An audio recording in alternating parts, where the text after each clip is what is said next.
তুমি যদি নষ্ট হয়ে যাও, এই সমাজ, এই পৃথিবী কেউ তোমারে কাছে নিবে না, ফেলে দিবে, ছুঁড়ে মারবে, ছুঁড়ে।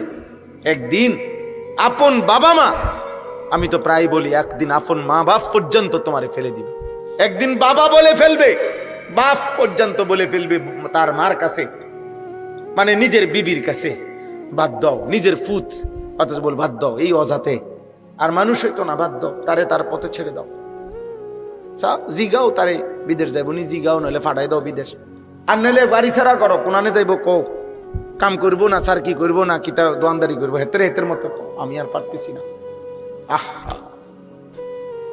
হায় নাফরমান, তোর বাপ যদি তোর এই ব্যাপারে বলে ফেলে, এবার তোর জন্য ভাববে কে? তোর মা যদি তোর ব্যাপারে বলে ফেলে, আফু তুই বুঝি মানুষ হলি না, এবার তোমাকে নিয়ে ভাববে কে? কে কাঁদবে তোমার জন্য? এক ফোঁটা চোখের পানি ফেলবে কে? মসজিদের পাশ দিয়া চলে গেলা, কি কারণ হইতে পারে? 5 ওয়াক্ত নামাজের আজান এভাবে প্রত্যাখ্যান করল, কি কারণ হইতে পারে? 365 দিনে, এক বছরে একদিনও ফজরের নামাজের জন্য কোনোদিন উঠতে পারলা না। এমন জানোয়ার কেমনে হইলা? এমন জানোয়ার হইলা কেন? মানুষের ঘরে এমন জানোয়ার হইলা কেমনে? মুসলমানের ঘরে এত বড় জানোয়ার কেমনে হইলা? এমন নিকৃষ্ট হাইওয়ান কেমনে হইলা? এমন বদনসিব কেমনে হইলা? 365 দিনে, এক বছরে কেউ তোমারে একদিনও ফজরের নামাজে দেখলো না মসজিদে। তুমি মুসলমান? তুমি মুসলমান না ফরমান? তুমি মুনাফিক না তো মুনাফিককে? তুমি জানোয়ার না তো জানোয়ার কে বেটা, হাইওয়ান কে বেটা? মানুষরূপী জানোয়ার তাইলে কে? আল্লাহ কোরআনে তো বলছে মানুষরূপী কি হয়, জানোয়ার হয়। সে কে তাইলে? মানুষরূপী পশু কে তাইলে? আল্লাহ যার মনে নাই সে মানুষরূপী জানোয়ার, যার কপালে সেজদা নাই সে মানুষরূপী জানোয়ার। হালাল হারামের পার্থক্য যার মধ্যে নাই ও মানুষরূপী জানোয়ার। তার জীবন আর জানোয়ারের জীবন বরাবর, আল্লাহ কোরআনে বলছে।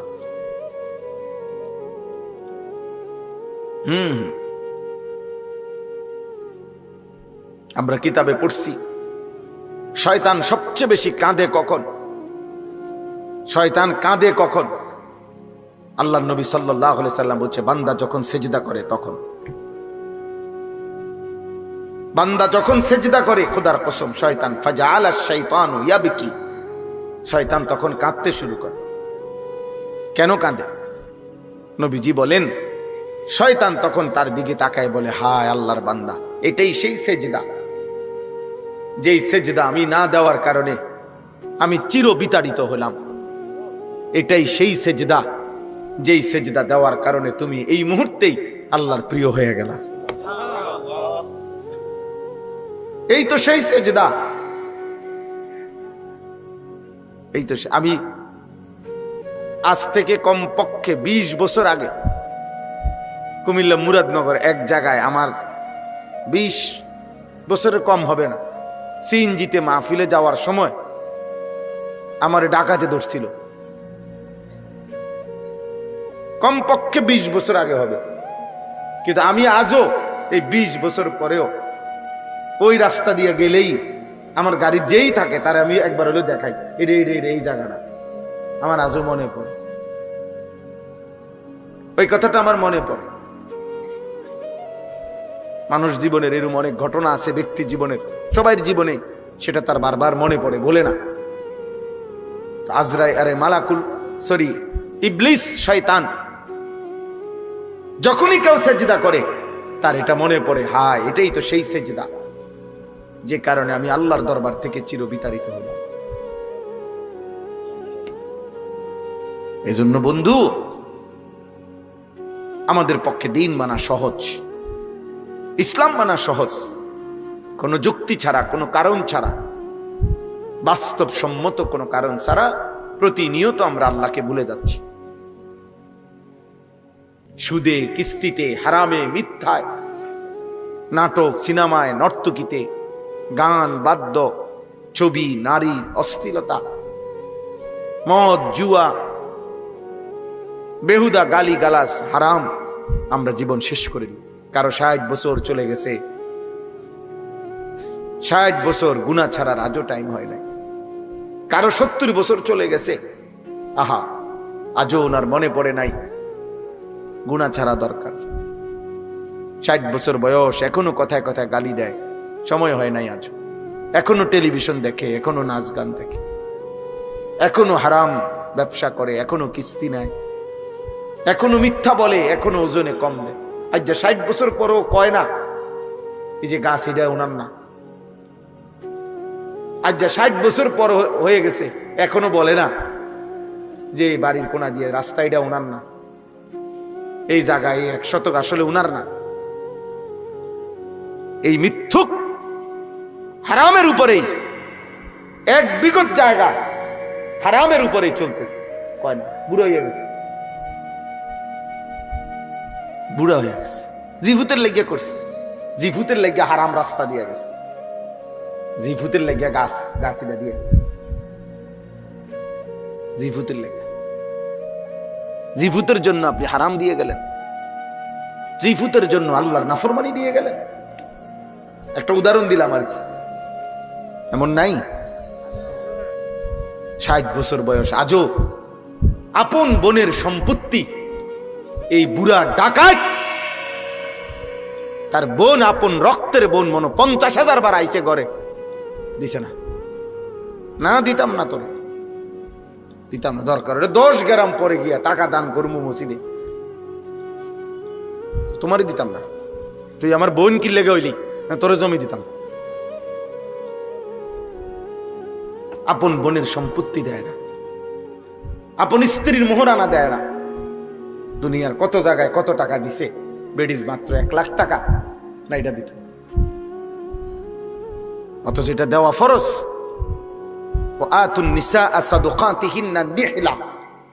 আল্লাহ বলছে তোমরা তোমাদের স্ত্রীদেরকে স্বাচ্ছন্দ্যে খুশি খুশি দিলে তাদের মোহর দিয়ে দাও, তাদের মোহরানার টাকা দিয়ে দাও। না, এটা দিবে না, এটা গুড়া, এটা 900। আল্লাহ আমাদেরকে মাফ করে দেন। চাচা, গুনাহ ছেড়ে মাফ চাইতে হয়। আল্লাহ কোরআনুল কারীমের মধ্যে বলছে, ইন্নী গাফফারুন লিমান তাবা ওয়া আমানা ওয়া আমিলা সালিহা। আমি তার জন্য গাফফার, 1 নম্বরে যে তওবা করে, তওবা করে মানে গুনাহ ছেড়ে দেয়। তওবার প্রথম অর্থ হলো গুনাহ ছেড়ে দেওয়া। 2 নম্বর ওয়া আমানা, যে আমি আল্লাহর কথা মেনে নেয়। 3 নম্বর ওয়া আমিলা সালিহা, যে নেক আমল শুরু করে দেয়। আল্লাহ বলে আমি তার জন্য গাফফার, আমি তার 70 বছর না 90 বছরের গুনাহও মাফ করে দেব। কিন্তু গুনাহ শতভাগ জায়গাত রাইখা আপনি কিতা মাফ চান? গুনাহ জায়গাত রাইখা, হ্যাঁ, কাবা শরীফের ইমাম সাহেব আইনাও যদি আপনি টাকা দিয়া পয়সা দিয়া তওবা করান, কিতা তওবা? ইমাম সাহেব কি এর তওবা ফরায়? ইমাম সাহেব জানিনি আপনি এই পর্যন্ত কত জমি মেরে দিছেন? কথা কয় না। কত টাকা সুদ খাইছেন আপনি জানেননি? ইমাম সাহেব জানেনি? ইমাম সাহেব যে টাকা 500 দিয়ে দায়িত্ব দিলেন পুরো আখিরাতটা ক্লিয়ার করে দিতে, কিতা ঘটনা কি? হ্যাঁ, আখিরাত ইমাম সাহেবের আব্বার সম্পত্তি, হাসরের মাটি ইমাম সাহেবের বাপের জমিন। তো তওবা কই? তওবা মানে হলো গুনাহ ছেড়ে দেওয়া। কথা বুঝছেননি আব্বা?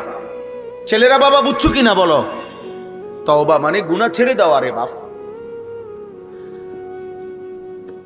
জওয়ান বুড়া সবার জন্য বললাম, তওবা মানে প্রথম অর্থ এটা। আগে তো গুনাহ ছাড়তে হবে। কালউ মা কান, তওবার প্রথম অর্থ হলো সমূলে গোড়া সহ। কালউ মানে হলো শিকড় সহ উড়ায় ফেলা।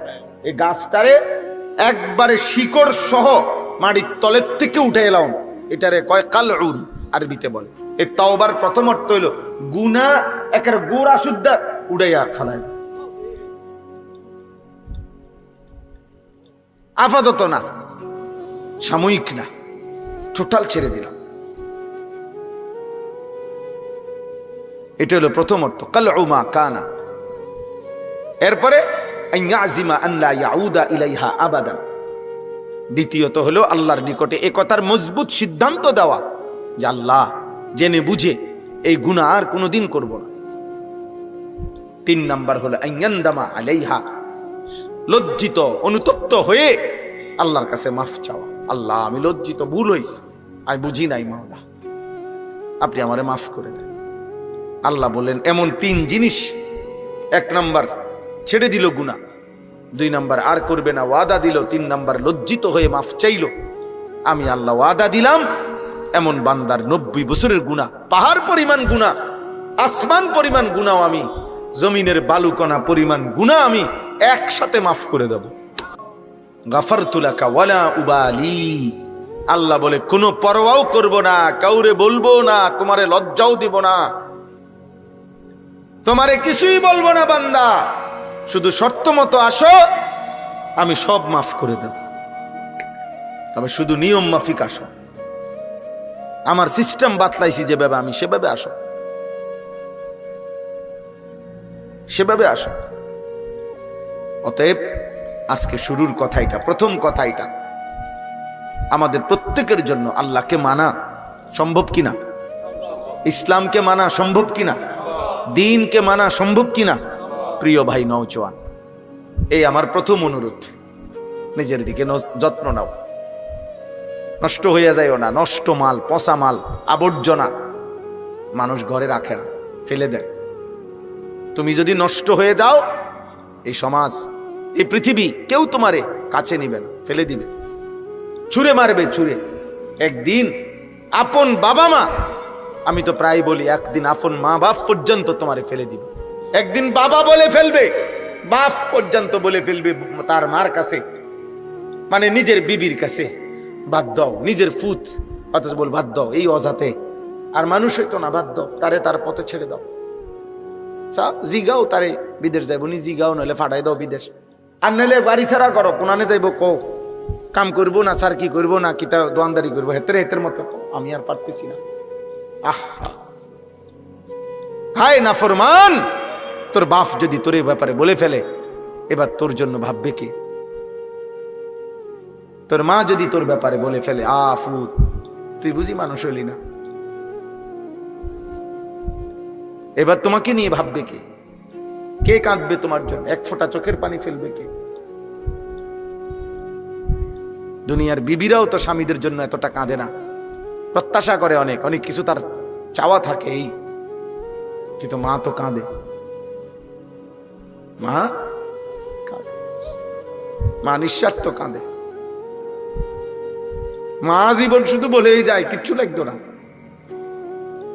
আমার 75 বছর বয়স, মা এই আজীবন একরকম, যখনই জিগাইছি মা কিছু লাগবো নি, না কিচ্ছু লাগতো না,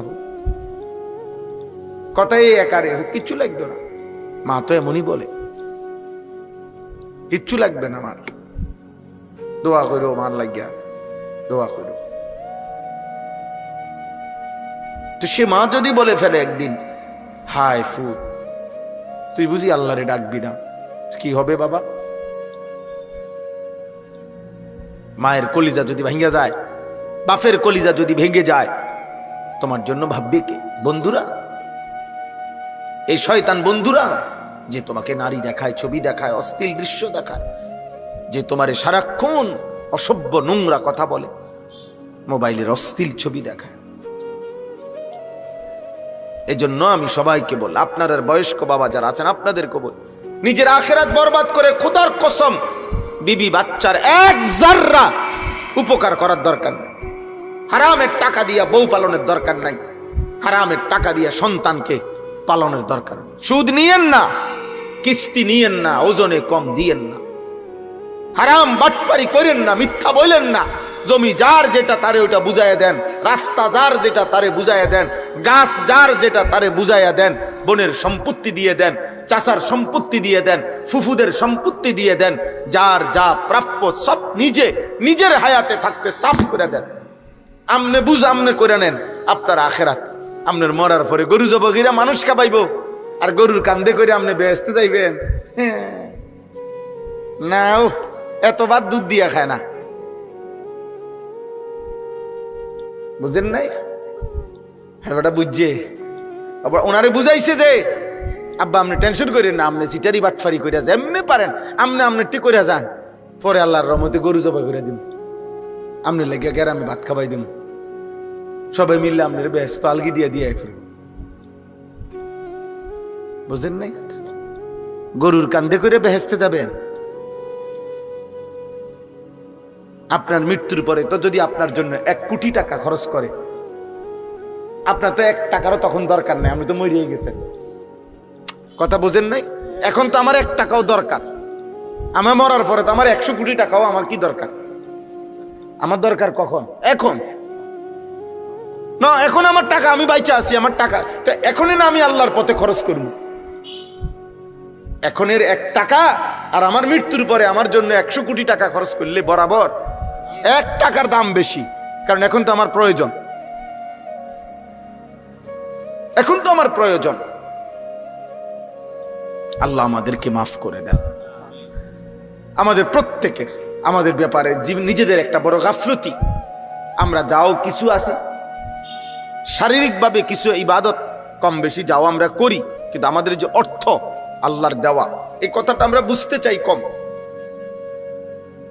আমাদের যে টাকা পয়সা আয় উপার্জন জায়গা জমি, এটা যে আমাদের আল্লাহর দেওয়া এবং এটার মধ্যে যে আল্লাহর হুকুম আছে, এটা যথোপযুক্ত বুঝার চেষ্টা করা আমাদের মধ্যে এই মানসিকতাটা কম, এটা কম। এই জন্যই বললাম। অথচ ইসলামের 3টি মৌলিক বিধান, গুরুত্বপূর্ণ বিধান, 2টা ফরজ, একটা ওয়াজিব। এটা আমাদের আর্থিক, আমাদের আল্লাহর দেওয়া অর্থ যেটা উপার্জন, আমাদেরকে আল্লাহ যা দিছে যাকে যা তার সাথে সম্পৃক্ত। একটা হলো যাকাত, একটা হলো হজ, একটা হলো কুরবানি। এই 3টি আমল স্বাভাবিক দান সৎকার সাথে সম্পৃক্ত না। দান সৎকা তো ইচ্ছা মাফিক। আমি বলছি মাদ্রাসার জন্য কিছু দেন, আমি বলছি মসজিদের জন্য কিছু দেন, আপনি দিলেন 10 টাকা, উনি দিল 100 টাকা, আরেকজনে দিল 1000 টাকা, ঠিক আছে, এটা তো নফল। কিন্তু যাকাত তো এমন না যে আপনারা প্রত্যেকেই যাকাত দেন যার যার মতো করে, না না, যাকাত এমন না। যাকাত ইসলামী শরীয়তের একটি ফরজ বিধান, এবং এই ফরজটি আপনার সম্পত্তির উপরে বছরে একবার নির্দিষ্ট সময় আপনি বছর ঠিক করবেন। প্রতি বছর আপনি একটা টাইম ঠিক করবেন যে আমি বছরে এই 1 দিন, এই 2 দিন হিসাব করবো আমার সম্পত্তি আছে কি কি। আমি একজন আলেম থেকে এই 3 দিনে, এই 4 দিনে বুঝে নেব, সেটা রমজান হোক, রমজানের আগে হোক, রমজানের পরে হোক। আপনার এটা দায়িত্ব যে হুজুর আমার মোট জমিয়ে দূর, আমার ব্যাংকে টাকা আছে কয় টাকা, আমার কাছে জমা আছে এত, অথবা আমার বিবির হিসাব, আমার স্ত্রীর গহনা আছে এত বড়ি, আমার স্ত্রীর কাছে জমা টাকা আছে এত। এটা হিসাব করে আপনি বলে দেন আমার উপরে যাকাত আসবে কিনা, আসলে কত টাকা। সোজা মাসালা, সহজ কাজ। আমাদের প্রত্যেকের উপরে এটা ফরজ, কিন্তু ইচ্ছা করে আমাদের কোটি কোটি মুসলমান এটা বুঝতে চায় না, জিজ্ঞাসাও করে না।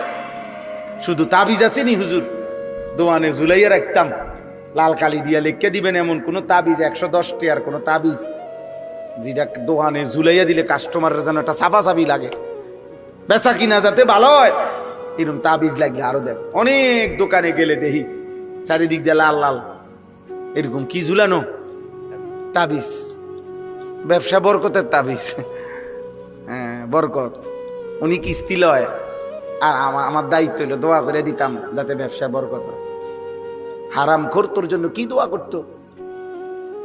এই বেটা, কিস্তি করতো হারাম খোর বেটা, সুদ করতো হারাম খোর বেটা, হারাম খোরের জন্য আবার দোয়া কিসের?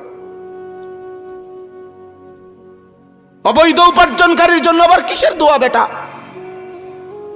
দোয়া যদি করতে হয় তাহলে দোয়া তো হবে এটাই যে আল্লাহ আপনি তার হারামের মধ্যে 1 পয়সার বরকত দিয়েন না, আপনি তারে হারাম থেকে বাঁচার তৌফিক দেন, আরে তারা আল্লাহ ফিরিয়ে দেন। এটা না তার জন্য দোয়া। বুঝেন নাই কথা? এটা না মূল দোয়া।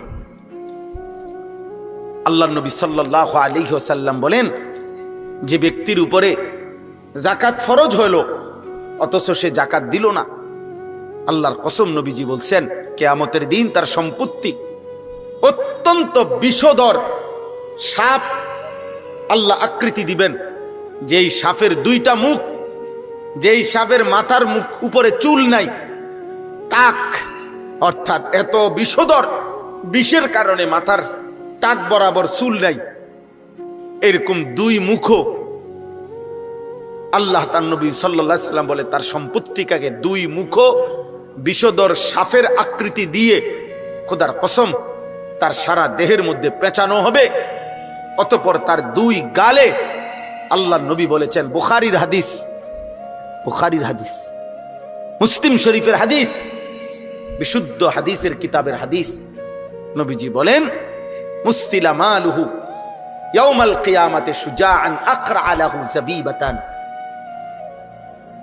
এরকম বিষধর সাপের আকৃতি দিয়ে তার দুই গালের মধ্যে দুই মুখ ওই সাপ কামড়াইতে থাকবে, আর একটা একটা কামড় দিবে আর বলবে, আনা মালুকা আনা কানজুকা, হে নাফরমান, আমি তোর জমানো মাল, আমি তোর জমানো সম্পদ, যার থেকে তুমি আল্লাহর রাস্তায় যাকাত দাও নাই।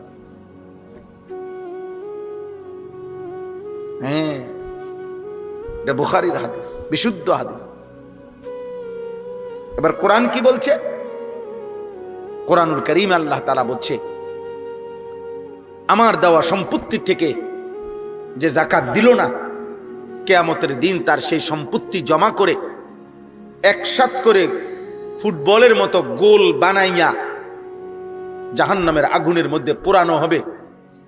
অতঃপর পোড়াইয়া এই গোলাকার ফুটবলের মতো তার সম্পত্তিটাকে আগুনে পোড়াইয়া, খোদার কসম আল্লাহ বলছে, তার কপাল, কোমর এবং পিঠ, এই তিন জায়গায় হাসরের মাঠ যতক্ষণ চলবে অতক্ষণ দাগ দেওয়া হবে একটার পরে।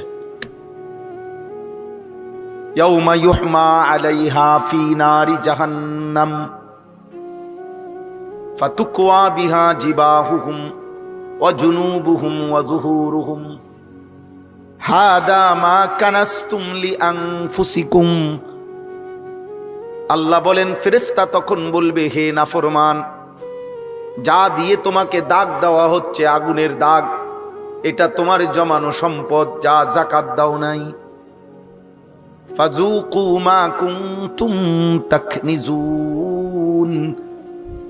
আল্লাহর পথে যাকাত না দিয়ে যে সম্পদ জমা করেছিলে নাফরমান, আজ হাসরের ময়দানে তুমি সেই সম্পদের মজা এবং স্বাদ ভোগ করতে থাকো। নাউযুবিল্লাহ, নাউযুবিল্লাহ। এই জন্য আব্বা, এই এক নাম্বার বললাম যাকাত, দুই নাম্বার হলো হজ। দুই নাম্বার কি? হজ। একটি ফরজ ইবাদত, ইসলামের মৌলিক যে পাঁচটি ভিত্তি তার মধ্যে একটি হজ। আল্লাহ নবী সাল্লাল্লাহু আলাইহি ওয়াসাল্লাম বলছেন, কি সাংঘাতিক কথা! নবীজি তার জীবনে আমার মনে হয় আর কোন পাপের কারণে এত বড় ভয়ানক কথা নবীজি বলে নাই।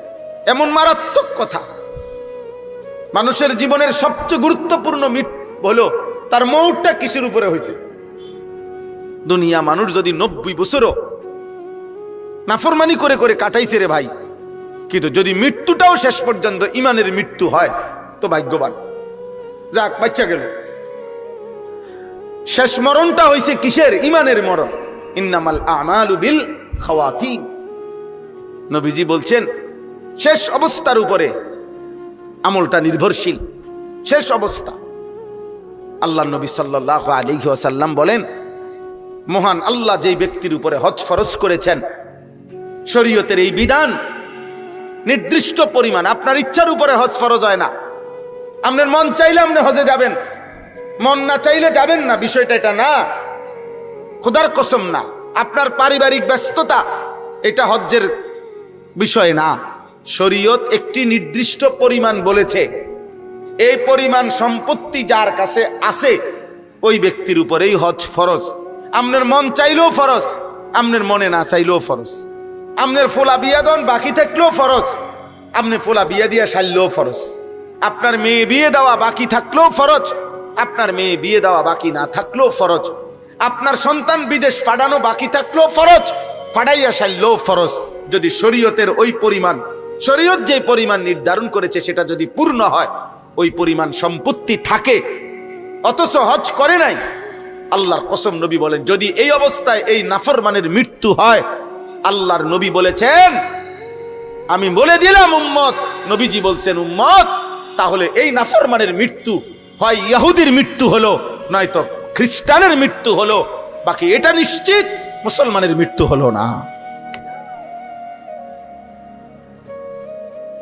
তার মরণ হইছে বেঈমানের মরণ। এটা যদি নবীজি বলে ফেলে, এরপরে কি কথা থাকে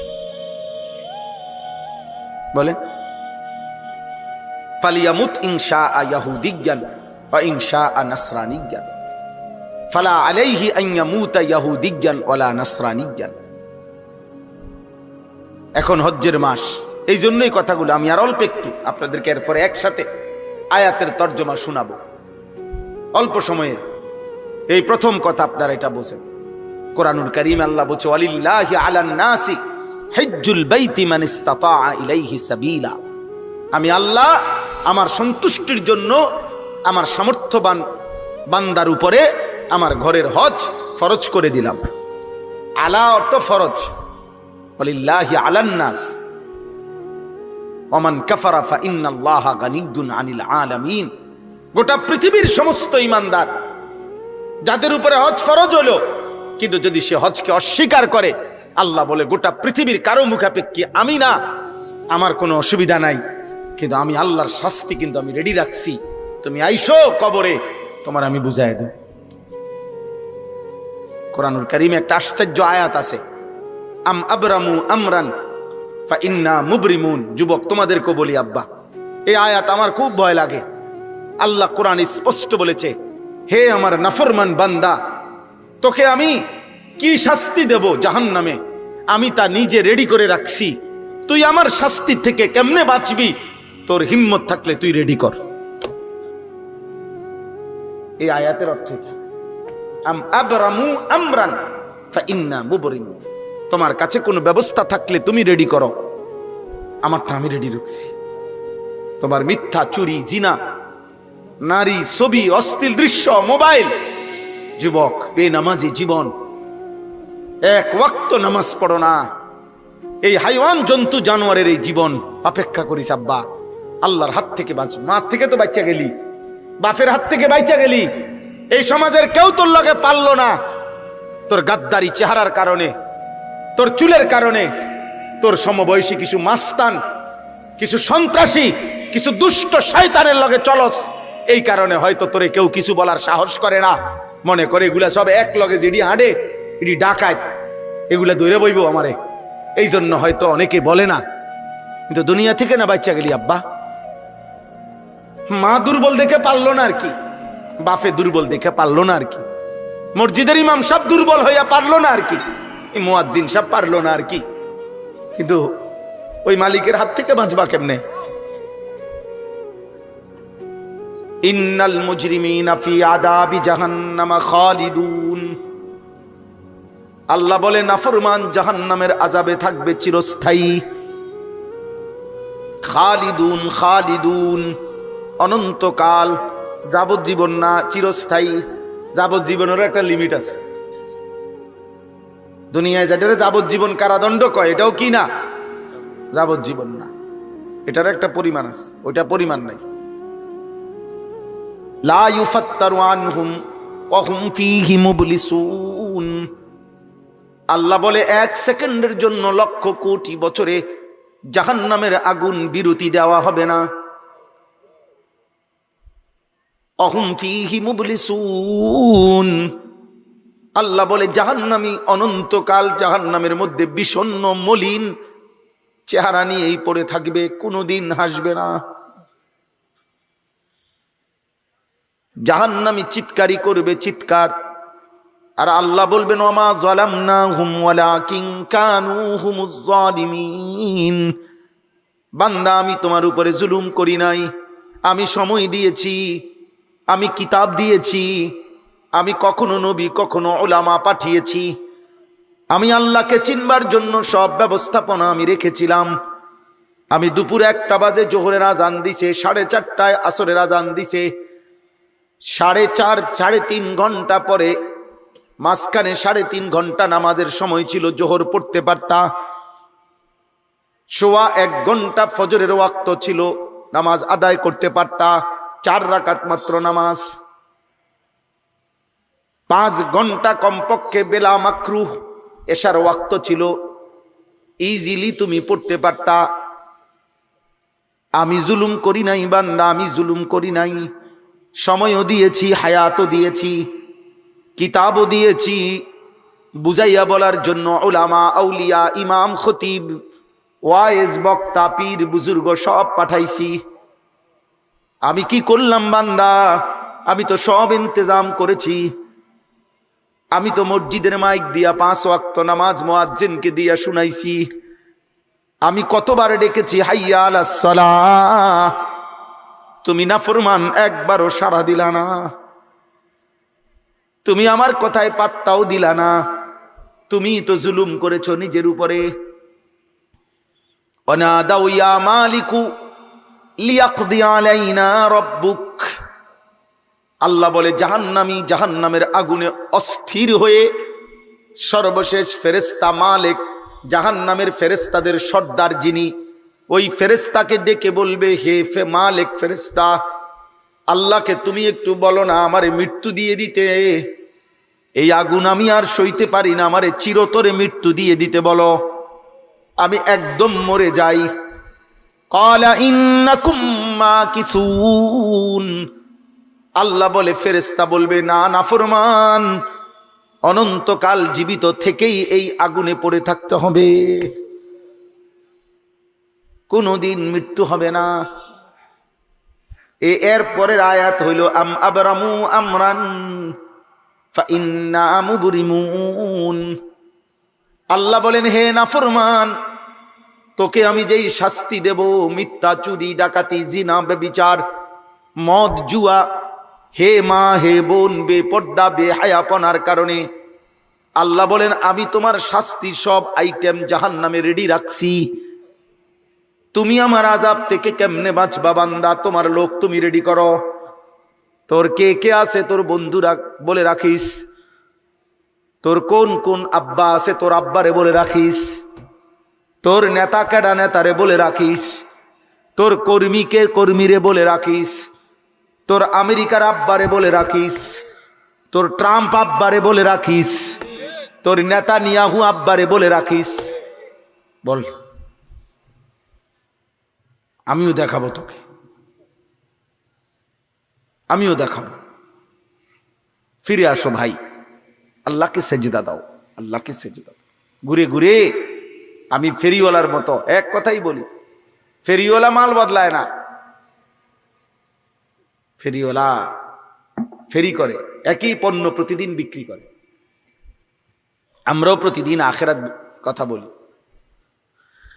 আখেরাতের ফিকির করি, আখেরাতের ফেরি করি। কতজন কত বিদ্রুপ করে, ঠাট্টা করে, যে যাই করুক, কত ষড়যন্ত্র। হুজুরারি নিয়া, মাদ্রাসা নিয়া, মাদ্রাসা নিয়া, মাদ্রাসা নিয়া ষড়যন্ত্র, শুধু মাদ্রাসা নিয়া অভিযোগের শেষ নাই। মাদ্রাসা, অথচ এই পৃথিবীর হাজারো শিক্ষা প্রতিষ্ঠানের মধ্যে কত অন্যায়, কত অশ্লীলতা, কত গান বাদ্য, কত বেহায়াপনা, কত ধর্ষণ, কত নির্যাতন হইতেছে। আহা, আমরা কোনো পাপকেই সমর্থন করি না। পাপী আমি, আমিও অপরাধী। পাপী আপনি, আপনিও অপরাধী। অপরাধী। আল্লাহ আমাদের সবাইকে মাফ করেন। এজন্য আমাদের এই দ্বিতীয় কথা হলো হজ। আল্লাহ তাআলা হজ ফরজ করছেন একজন মুমিনের, ইমানদারের উপরে নির্দিষ্ট পরিমাণ, সহজ, একদম অল্প। আল্লাহর ঘরে হজে যাওয়া আসা এবং ফ্যামিলির ওই কয়দিনের খরচ, এই টাকাটা প্রয়োজনের অতিরিক্ত যার কাছে আছে তার উপরেই হজ ফরজ। খুব আহামরি কিছু না, বিশাল কিছু না।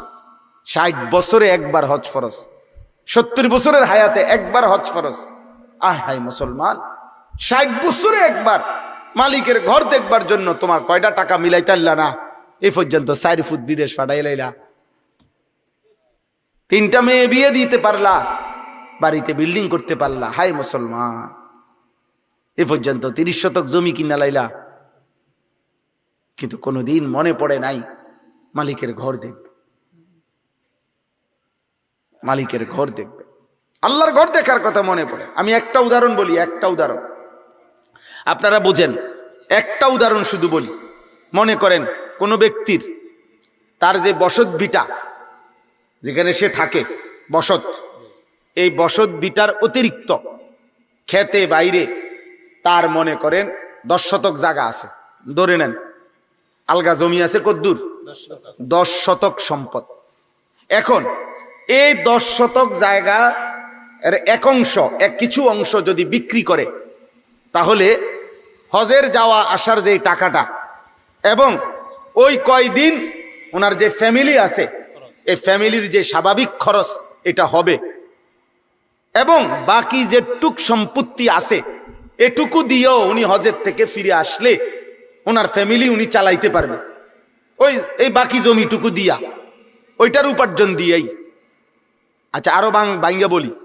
মনে করেন 10 শতক জায়গা, তো 10 শতক জায়গার মধ্যে 3 শতক জায়গা এখন সর্বনিম্ন মানে স্বাভাবিকভাবে এখন বর্তমানে সর্বোচ্চ যদি 6 লাখ টাকা হয়, স্বাভাবিক মধ্যম মানের যে কোনো কারো পক্ষে হজে যাওয়া সম্ভব।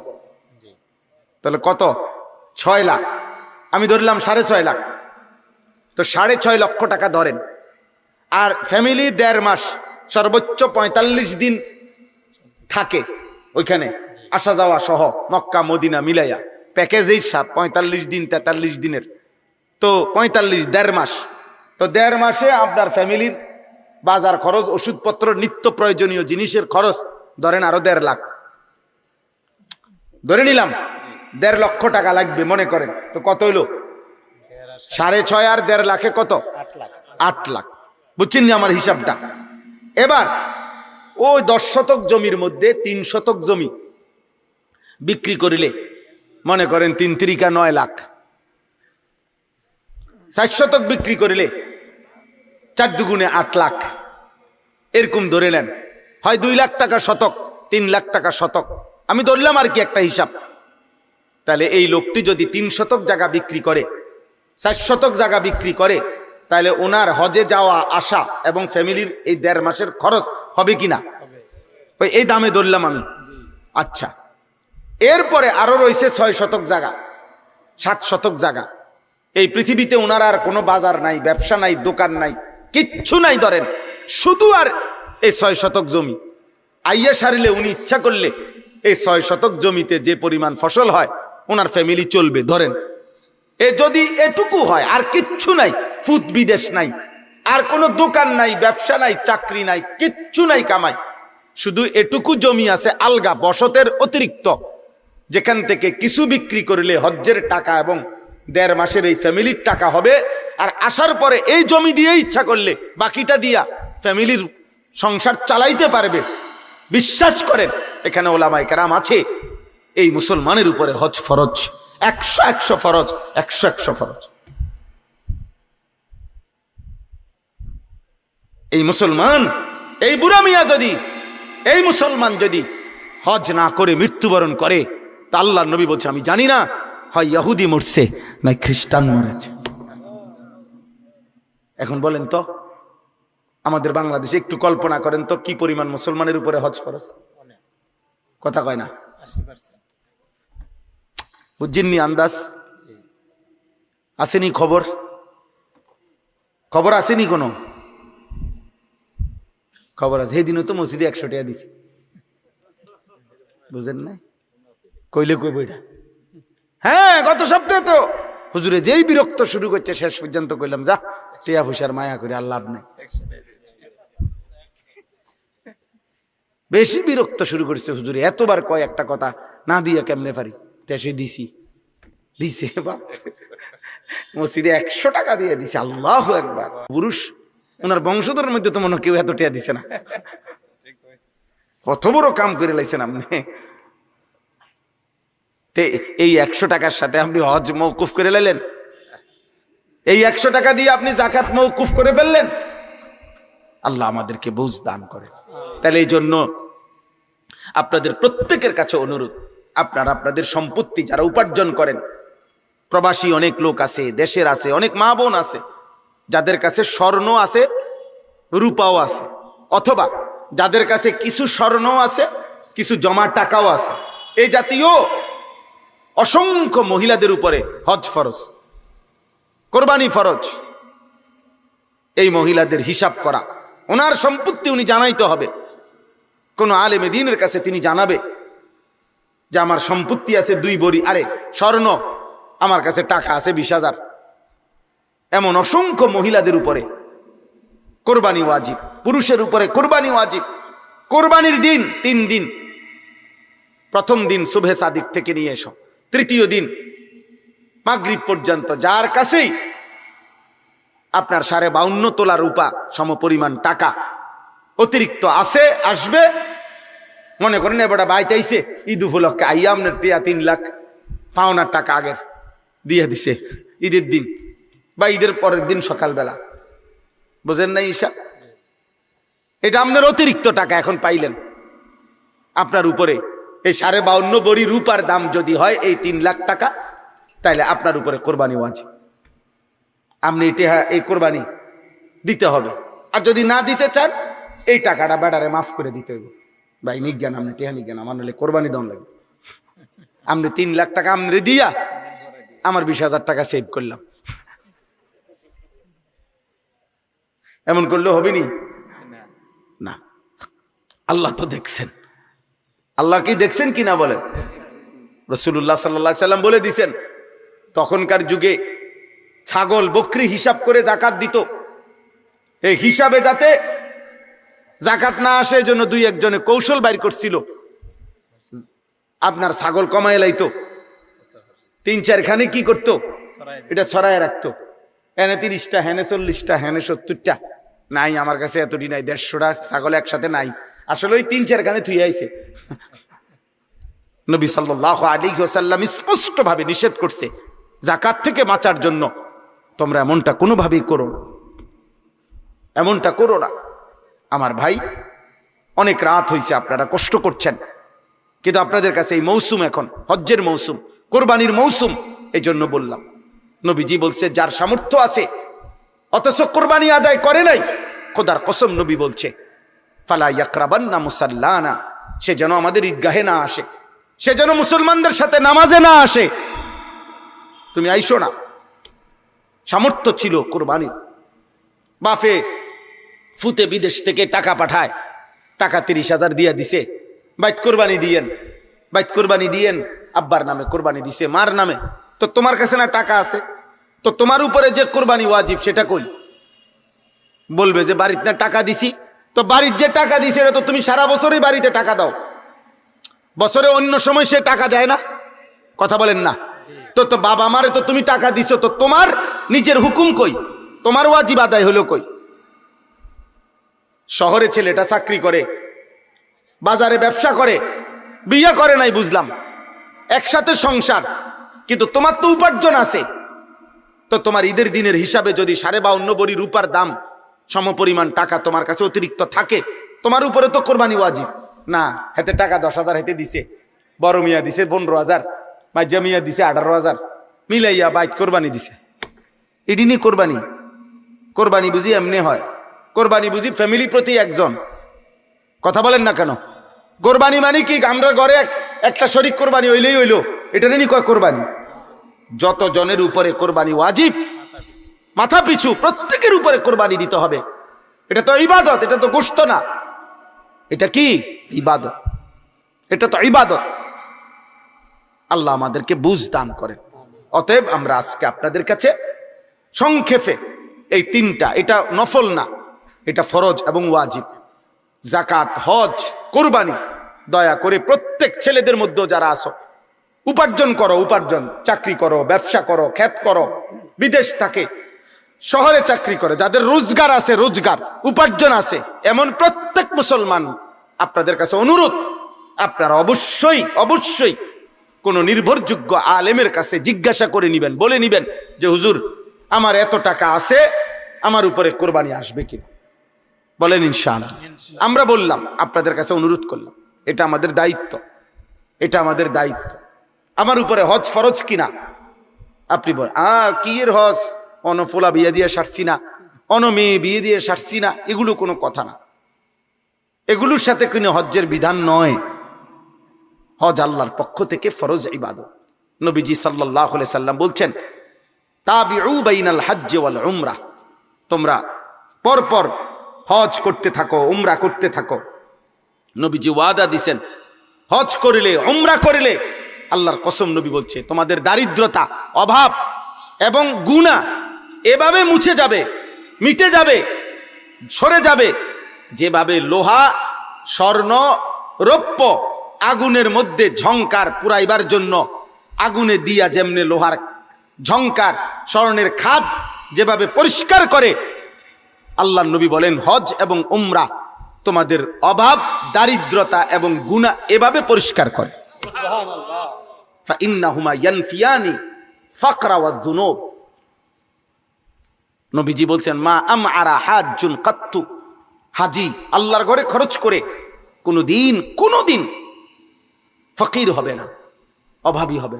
এই পৃথিবীতে কোনোদিন এমন ঘটনা ঘটে নাই, দোকান করে মাইর খায়, ব্যবসা করে মাইর খাইছে, বিদেশ গিয়া মাইর খাইছে, গাড়ি কিনা মাইর খাইছে, কিন্তু হজ করে, আল্লাহর ঘরে খরচ করে, আল্লাহর কসম, আল্লাহ নবীর ওয়াদা, এমন কেউ পৃথিবীতে বলতে পারবে না যে আমার তো টাকা পয়সা ছিল কিন্তু আজ আমি পথের ফকির হয়ে গেছি হজ কইরা, আল্লাহর ঘরে খরচ করতে গিয়ে আজ আমি ফকির, এমন কোন কথা পৃথিবীর কেউ বলতে পারে নাই, পারবেও না। এটা নবীজির ওয়াদা, এটা নবীজির কি ওয়াদা।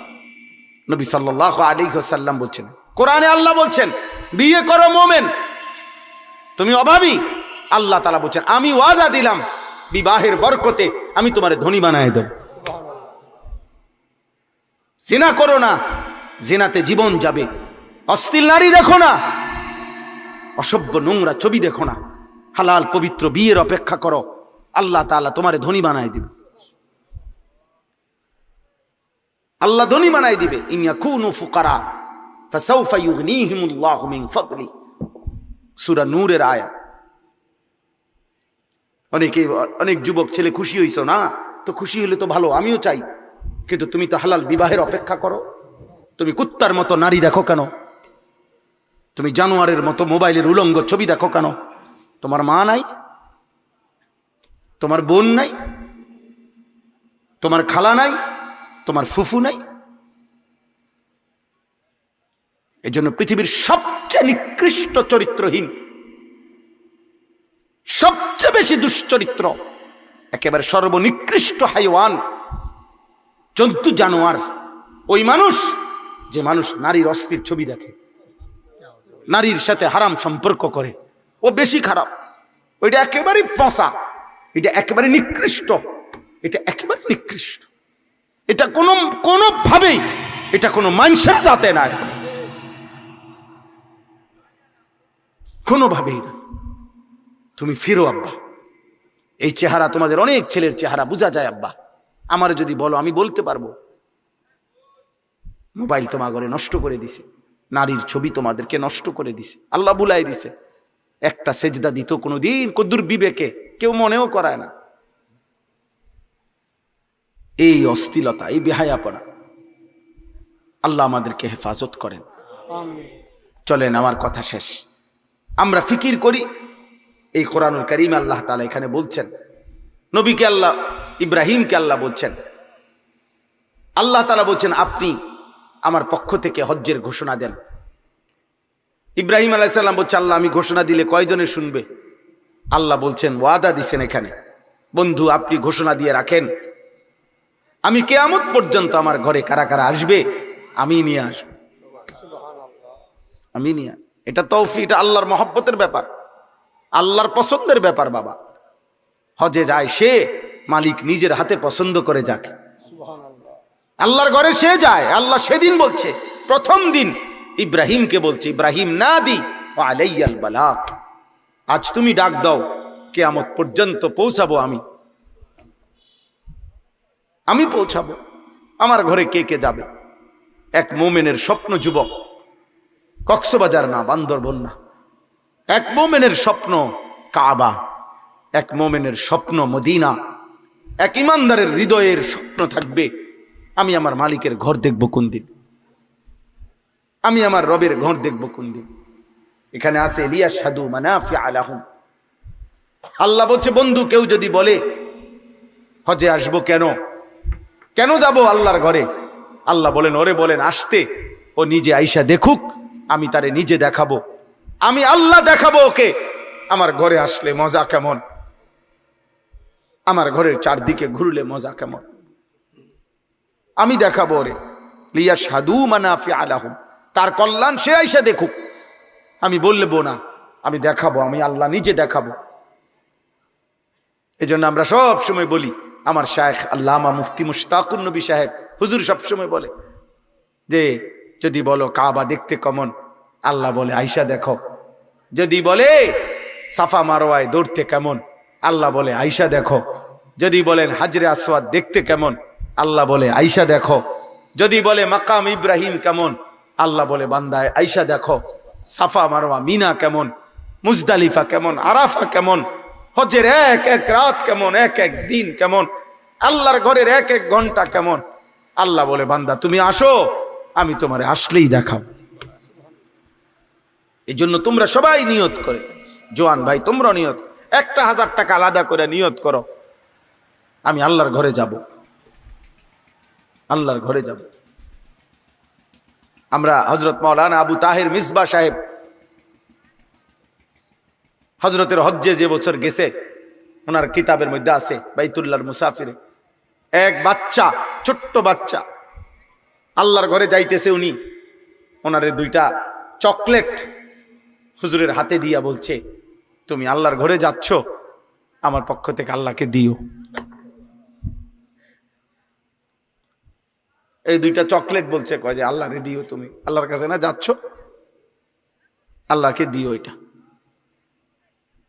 হযরত মাওলানা আবু তাহের মিসবা সাহেব বলেন, আমি এই 2টা চকলেট নিয়ে গেছিলাম মক্কায় আল্লাহর ঘরের কাছে, আর মনে মনে ভাবতেছিলাম আমার এই বাচ্চার আমানত আল্লাহকে দিতে বলছে, আমি কেমনে দিমু, আমি কি করব এটা।